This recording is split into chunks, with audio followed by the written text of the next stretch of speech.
I'm Josh Langley, author and illustrator of the Being You Is Enough book series for kids, and I'm also passionate about mental health and mental well-being for kids as well.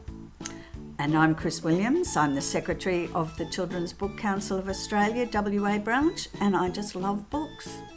Well, Kris, this series is Reading for the Heart and Mind, and today we're going to be talking about imagination.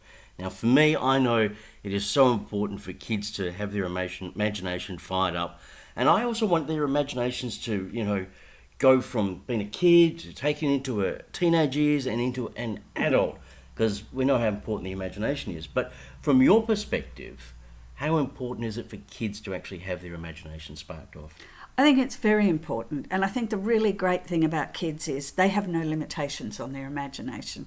We tend to, as we grow older, get more practical with our imagination rather than let it run free.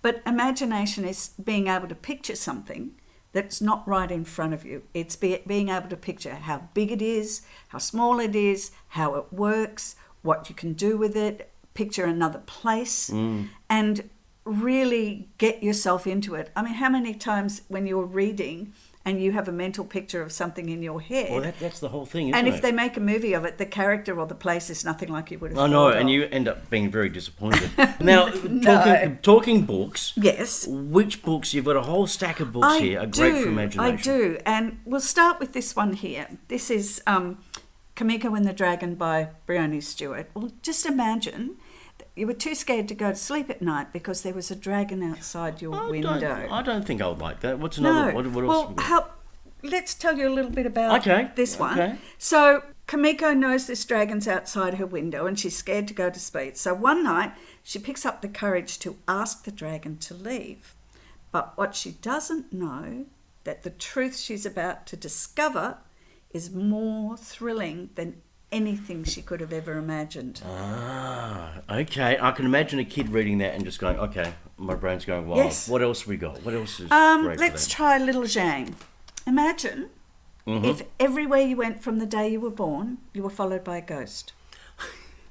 Now, for me, I lived in a haunted house, Kris, Yes. so I'll find that really disturbing. Well, little Ling Zhang was born on a very inauspicious day. And because of being born on the inauspicious day, wherever she goes, she's being followed by a ghost. So she learns to make the most of it, ignores it, whatever. No one else can see it, only her. But imagine if that ghost became something that helped her save a town. Then it would be a good ghost. It would be a good ghost. Yes.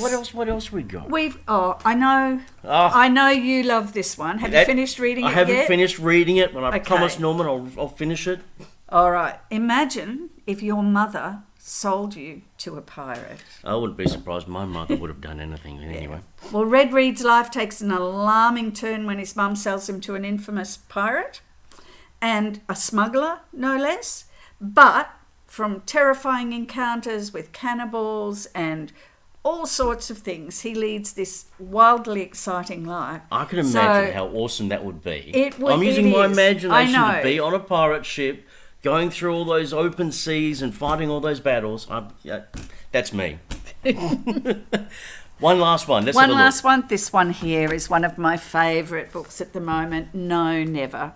Imagine if your child, every time you ask them to do something, said, no, never. Go and have a bath. No, never. It would test your patience, wouldn't it? It would very much test your patience. Let me read you a story. No, never. So here we go here. Mum and Dad have decided that they're not going to listen to no, never anymore. Good. She kept saying no, never, no, never, no, never until the tables were turned.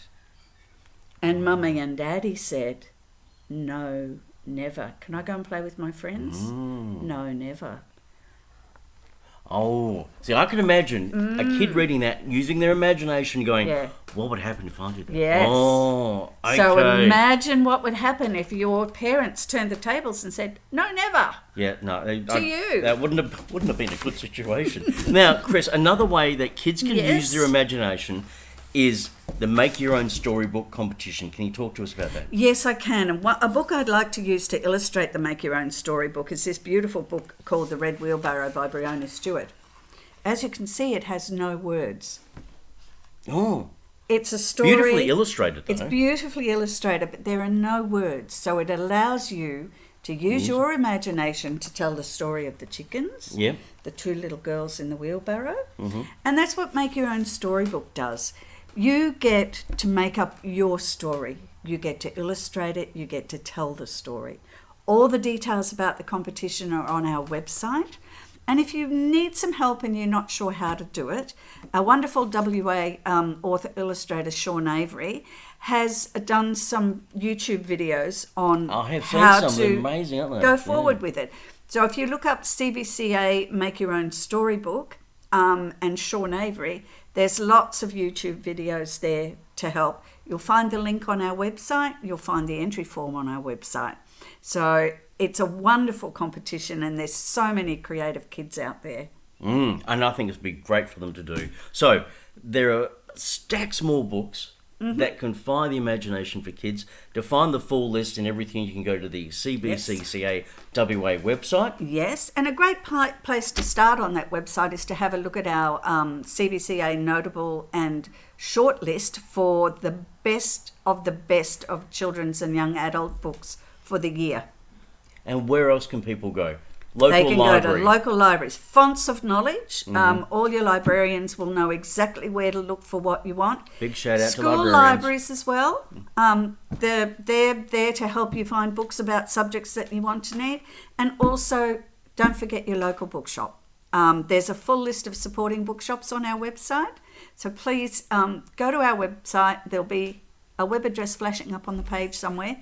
And we will have all the information on the books and the competitions there. Yep, and it'll be in the description of this video as well. Look, thank you very much, Kris. I've enjoyed talking about the imagination. Thank you, Josh. Till next time, thank you. Till next time.